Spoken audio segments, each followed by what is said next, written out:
Well, hello to everybody. And yes, I finally completed it, the MiG-21. So let's get a look at the box.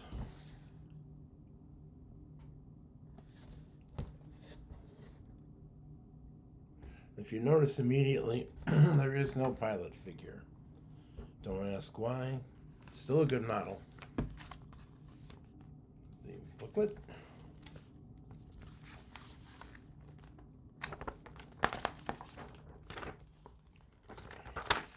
And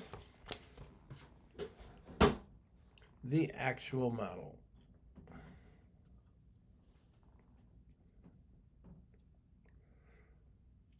Not bad. Actually very nice. The figure, am I missing that?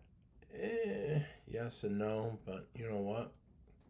It is what it is. Still have a plane to use for my little videos and do a little explaining.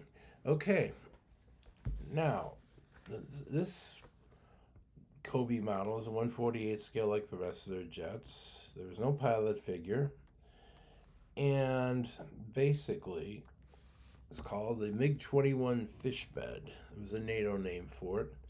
Lightweight interceptor fighter. The Chinese also made a version called the Shangdao J7, and this is the most produced supersonic aircraft in history. As far as production, it was manufactured from 1959 to 86. 11,496 were built.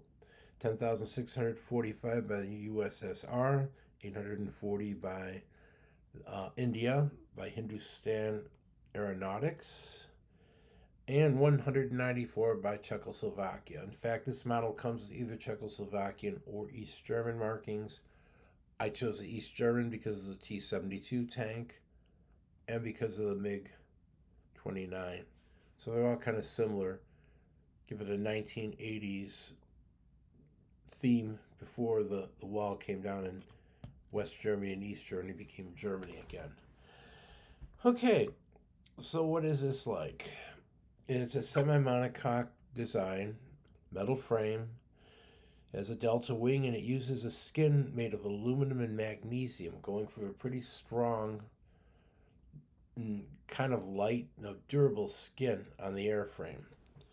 Now, magnesium is a kind of a flammable metal, but we won't get into that right now. Maximum speed of 1,361 miles per hour, 42,000 feet. It's powered by a Termansky R33 turbojet engine, providing 8,598 pounds of thrust and 12,677 with afterburner.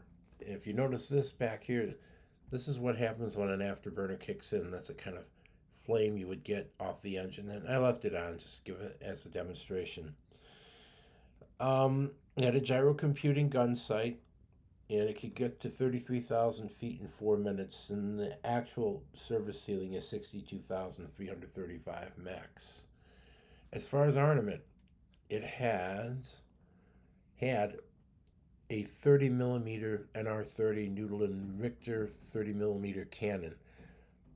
Initially, there was one on this side here, and then there's another one on the other side. Let me flip it.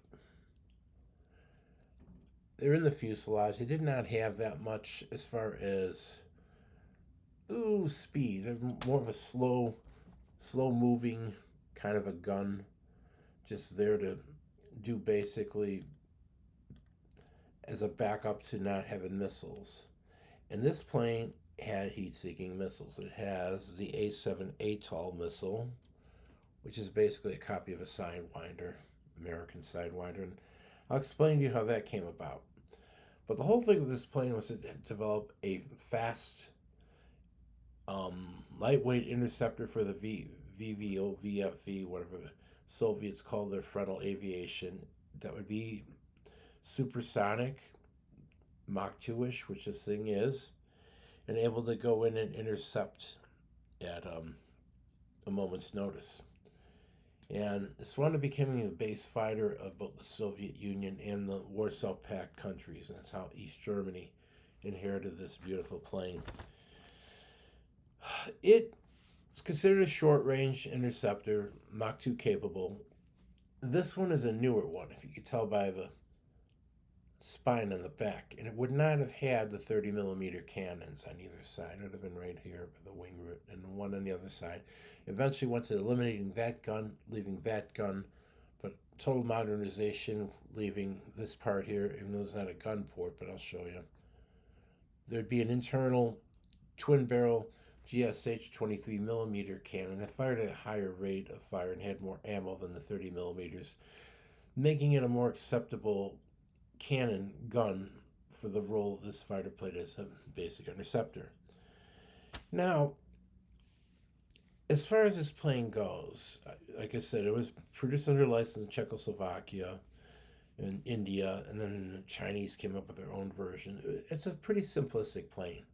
I watched a few videos, AI videos, that give it a little bit more detail of how this plane is and how it was used and stuff. And this plane can climb pretty fast. It could go and setting itself in position and move the flaps and stuff down. It can get up fast and get up to an altitude advantage, and it can boom and zoom. Boom and zoom meaning you get up to an altitude, you gain that altitude, and then you hold it so you can go ahead and do your combat. So you climb up, you get up on top, and you go down, you make a pass, and you get up and you climb up again. Boom and zoom. But this plane was light enough where it can maneuver. Boom and zoom was exemplified mostly as a successful way to fight with a comparable fighter plane that came out in the 50s, an American one, and that would be the Lockheed F-104 Starfighter. The Starfighter is basic. I'm just using this as a comparison. A little bit bigger, but if you notice the configuration, the small trapezoidal wings on a Starfighter will not let it do turning stuff. The Starfighter's strength is using its power and high speed to go in fast, boom and zoom, and up and out. Starfighter also had an internal gun, which had been right there, the M60 Vulcan gun, 20 millimeter 6 barrel by General Electric. And that was the main weapon of this fighter plane, the Vulcan gun. So, did this fighter plane and the MiG-21 fight? Yes, they did. They fought in the Taiwan Straits, this plane being used by the nationalist Chinese against the communist Chinese. And that's where the first the ATOL missiles history begins. While fighting over the Taiwan Strait in the late 1950s, I don't know if it would have been this fighter plane or the F-86 Sabre, shot a Sidewinder at a MiG-17, I believe, the Chinese Air Force had. Didn't ignite. It didn't explode, but it was stuck in. When the plane landed, the Chinese went and shipped the missile to the Soviet Union, where they immediately went and back engineered it as the A-7 ATOL missile, basically a Soviet-Russian copy of the Sidewinder, and that's what you see here. Now, the F-104 would have had two Sidewinders right here. There'd have been like a rack here, and it would carry the same, basically the same armament, two Sidewinders and an internal gun. Now, if it came into a dogfight situation, this plane, because of the way it's built aerodynamically, would not be able to do a turning dogfight against a MiG-21. But from a boom and zoom, yeah, the Starfighter would be able to go and down the MiG-21. And the Pakistani Air Force, using the Starfighter, did down some MiG-21s that India had during one of the wars, I believe the one in 1966, which kind of showed what these planes had. I mean, they weren't perfect, and they were able to go ahead and do what they needed to do, but this plane here could handle dogfighting better. And I don't know if that was an intended purpose of the plane. I know it was an interceptor. An interceptor's role is to shoot bombers down, not to be a dogfighter. But the MiG-21 could be a dogfighter, which brought into some really heavy battles. Like I said, 1958, the nationalist Chinese were using the F-104 and F-86, and I don't have a model of the F-86. And Cobi doesn't have one, and there really isn't one to show you. I could do a video on the F-86 and MiG-15, but they would be very large scale aircraft, 1/18 scale. It'd be kind of hard to follow the pattern with everything here. So what you have is basically these two. I don't have an F-86. Now, this plane here would wind up going, it's still serving today with some smaller air forces of some third world countries, and it's been modernized to make it more useful. They've put like modern avionics in it, more digitized stuff, kind of making it up to snuff, but it's still not like a modern fighter plane. But in the hands of a good pilot, you get into a turning fight, would be a dogfight.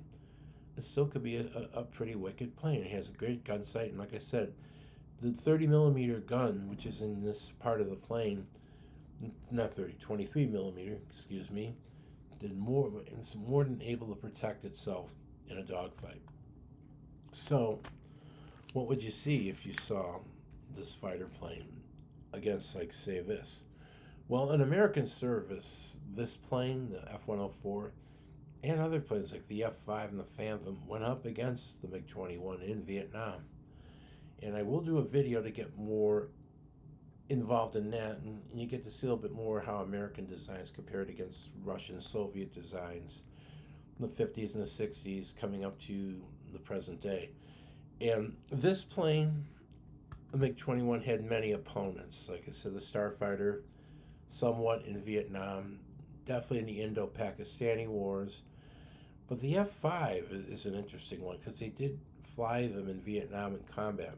And the F-5 is way more maneuverable in a turning dogfight than the MiG-21.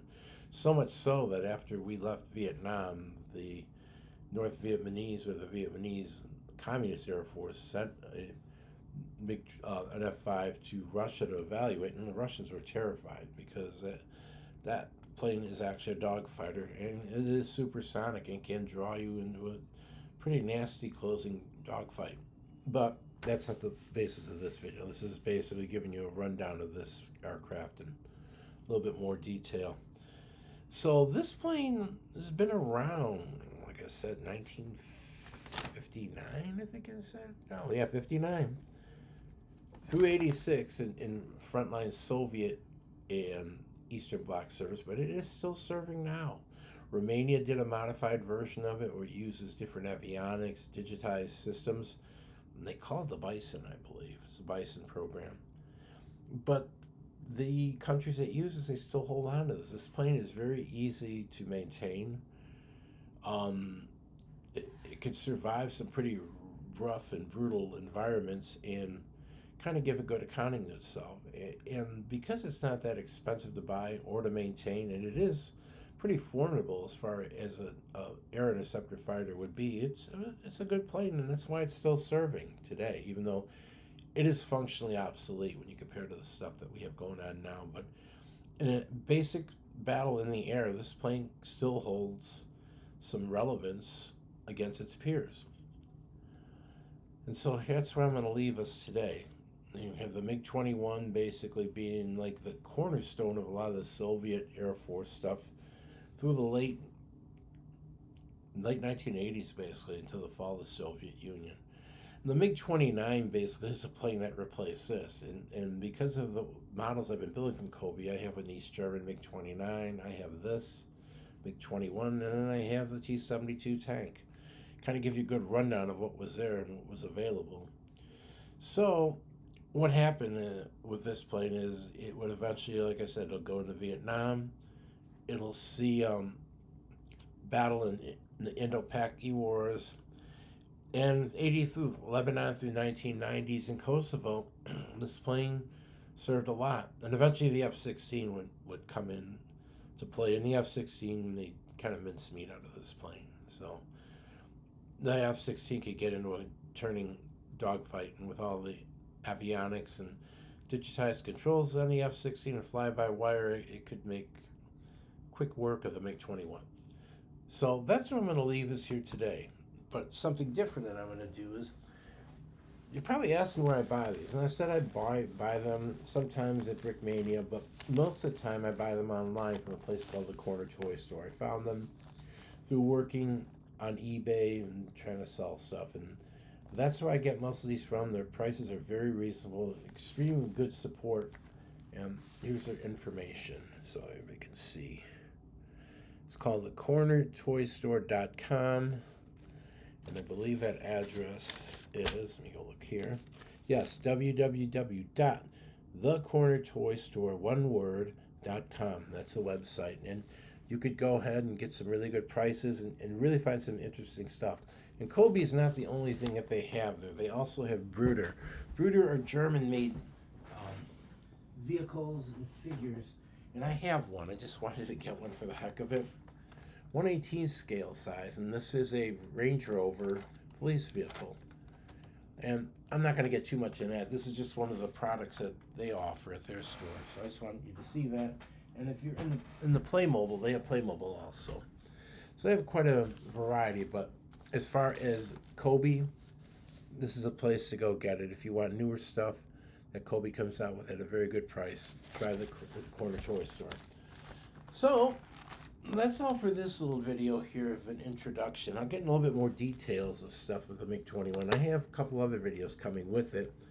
Basically, a MiG-21 versus, and kind of give you a background how they fared against opponent planes, how they're used tactically, and that's it. So any questions, feel free. I will have several other videos coming out this week to kind of bridge the gap and give more information. And like I said, I hope you like it, because this is a very nice model. Yeah, very pleasure to build. I didn't like it that they don't have a figure for a pilot figure, but hey, it'd be kind of hard to fit it in. Even if they did a half-seat pilot like in the F-104, you can always get legs, have them stand up. It wouldn't have fit here. It's just not enough room and stuff, and the way that this fuselage is smaller than the Starfighters, and that's why you get what you get. So thank you for watching, and like I said, I have other videos coming out this week, a little bit more detail about this plane story, and we'll take it from there and keep going. Thank you, and have a nice day.